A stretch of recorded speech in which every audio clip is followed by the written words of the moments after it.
Yo ya soy un ancianito que tiene más de 35 años de aula y ya está jubilado de la educación, pero realmente para mí siempre es un gusto encontrarme con los docentes, porque la vocación docente nació en mí antes que la vocación sacerdotal, y después por los caminos de Dios se fueron dando de tal manera. Yo cuando ingresé al seminario nunca me hubiera imaginado que iba a seguir toda mi vida, excepto un paréntesis que el Papa Benedicto XVI me nombró arzobispo de Tucumán, que iba a seguir siempre ligado a las tareas educativas. Es decir, como he sido un pésimo seminarista, entonces el cardenal Aramburu, después de 2 años en parroquia, me mandó al seminario y estuve 20 años como formador, y además, como el seminario comparte con la Facultad de Teología del mismo edificio, era formador y a la vez era profesor, y bueno, entonces fui rector del seminario, fui decano, secretario académico, después rector de la universidad, siempre en ese mundo, y por lo tanto para mí es un gusto siempre encontrarme con los docentes. La exposición que yo les voy a hacer la voy a dividir en 2 partes. Una primera parte va a tocar temas de tipo cultural. Yo quisiera partir de un documento que me parece, ustedes que saben de esas cosas en internet, yo de esas cosas no entiendo nada,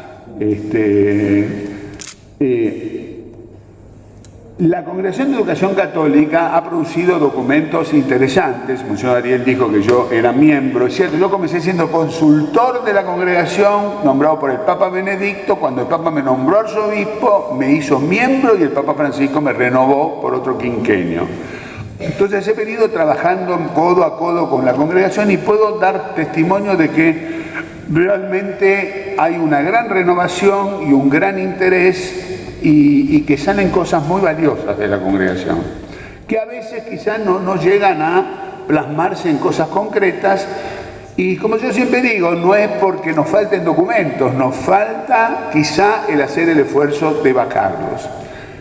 En el último año, o sea, en el 2017, después de un gran congreso que se convocó en Roma, Educar hoy y mañana, una pasión que se renueva, donde han participado muchos docentes, me dijeron fue grande, yo no estuve en ese documento. Ahí se esperaba un documento final. El documento final no vino, pero el año pasado la Congregación para la Educación Católica, aprovechando los 50 años de la encíclica de Pablo VI Populorum Progressio, puso unos lineamientos muy interesantes con este título: Educar al humanismo solidario para construir una civilización del amor.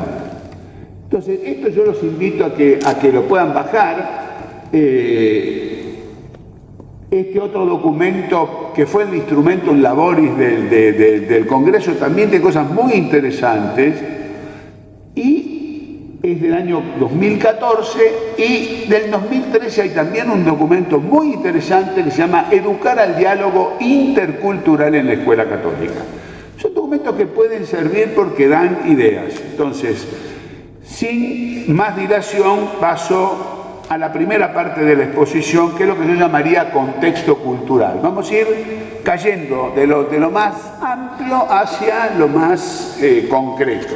Por supuesto, no me voy a meter en cuestiones curriculares, esas cosas entienden ustedes más que yo, porque yo he sido maestro y he hecho el profesorado de filosofía y pedagogía, pero yo me gradué en el 71 y las cosas cambiaron bastante. Y después tengo experiencia, pero de la universidad, que es muy distinta, que todas estas cosas para mí son novedad. Si tengo la suficiente sensibilidad y pasión como para darme cuenta que la educación es realmente esencial. Pero necesito que otros me iluminen en lo que son los instrumentos concretos. Es decir, yo les puedo decir una serie de cosas, me dicen, sí, pues muy bien, pero eso después hay que traducirlo a la currícula, claro. ¿Cómo se hace? Ah, yo no lo sé.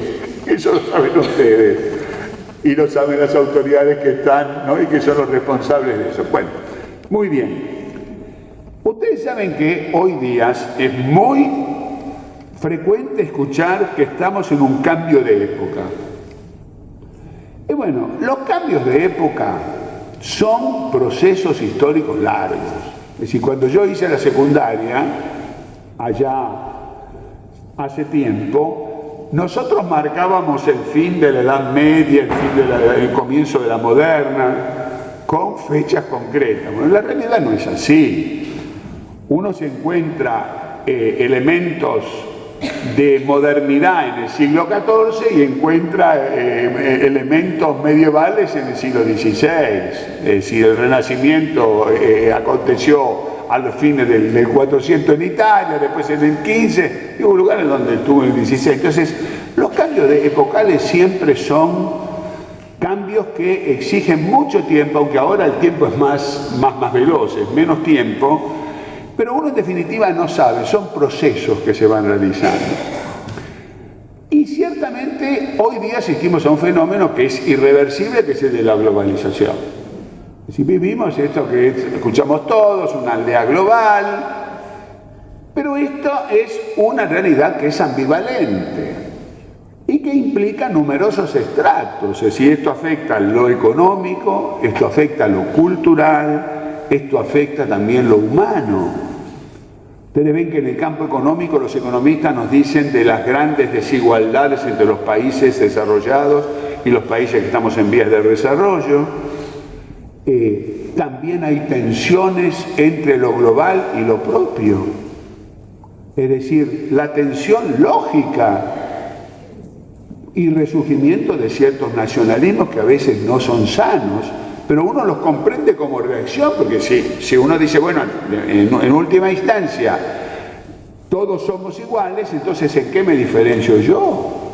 ¿Dónde muestro yo mi peculiaridad? Entonces siempre está esa tensión entre lo global y lo cultural entendido como, digamos, conjunto de valores expresados en un estilo de vida. Ya después me voy a dedicar un poco más a explicar esto. Pero entonces este proceso de globalización es algo que se está dando como proceso, es un fenómeno ambivalente y afecta a todos los planos. Es decir, pone en tensión, en el fondo, ¿qué pone en tensión? Lo universal y lo particular, que siempre es el gran problema de solucionar, menos en la Trinidad. Porque y por eso la Trinidad es el modelo de todo. Porque el Padre no es el Hijo, ni el Hijo es el Espíritu, ni el Padre es el Espíritu, y sin embargo no son tres dioses, sino un solo Dios verdadero. Y eso que se da en la Trinidad la constituye el modelo para lo que tiene que ser la Iglesia, la unidad en la pluriformidad. Pero fíjense con qué detalle. La pluriformidad, que reducida a unidad nunca es uniformidad, se mantiene como pluriformidad. Ese es el ideal. Llegar a una unidad que mantenga lo pluriforme. Eso debe ser la Iglesia y eso en el fondo debe ser la sociedad política también, la familia. El padre no es la madre, el hijo no es ni padre ni la madre. Pero acá a veces se cree que hay que lograr una uniformidad. No, señor, la uniformidad mata la riqueza que cada uno tiene. Y en el concierto de las naciones, cada uno tiene que aportar lo que tiene, su identidad. Entrando en diálogo, es decir, vamos a hablar un poquito también de la cultura. Las culturas tienen vocación de entrar en diálogo. No podemos pensar que la cultura sea una especie de núcleo cerrado en un cierto estilo de vida y ciertos valores absolutamente incomunicable con otros. Ustedes imagínense que eso es una manera absolutamente relativista de concebir las cosas. Entonces nunca hay cambio intercultural. No, cada cultura es un todo cerrado y entonces el conjunto del mundo es una pluralidad de culturas que en poco se diferencia a ciertos postulados del liberalismo filosófico que nos quiere hacer creer que solamente existen individuos, que no. Entonces, siempre en el fondo se trata de esa tensión. ¿Cómo lograr que lo universal nos lleve a la unidad sin quitar lo específico que aporta cada uno? Y eso se da hasta en el más mínimo detalle, se da en el aula, porque la riqueza que yo puedo dar, otros no la pueden dar. La gloria que yo le doy a Dios no se la puede dar otro. Entonces, es un gran desafío. Pero bueno, vivimos en este proceso. ¿Y este proceso dónde tiene que llevar? Tiene que llevar a una integración social, tiene que llevar justamente a un equilibrio entre la dimensión individual y la dimensión comunitaria. Por eso, la congregación, con este documento aprobado por el Papa Francisco, nos exhorta a un nuevo humanismo que haga posible la civilización del amor. Es decir, no es posible la civilización del amor si no hay un nuevo humanismo. Y el gran desafío de la educación es el humanismo. Y hay que descubrir que el centro de la cuestión social es la antropología, pero no entendida como una ciencia, es el hombre. Ese es el centro del problema. El hombre, ¿quién es? ¿De dónde viene? ¿A dónde va? ¿Qué rostro tiene? Esas preguntas fundamentales que el hombre se hace, allí está el núcleo. Allí es donde uno tiene que meter todo el esfuerzo. Claro, todo eso lo va a hacer enseñando una multiplicidad de disciplinas. Tendremos que ser creativos y superar el enciclopedismo que teníamos los que somos más viejos. Pero en definitiva siempre tenemos que ir hacia una convergencia que haga que podamos incoar en nuestros alumnos, ayudarlos a que ellos mismos se descubran y que puedan ser en el fondo buenos hombres, buenos ciudadanos,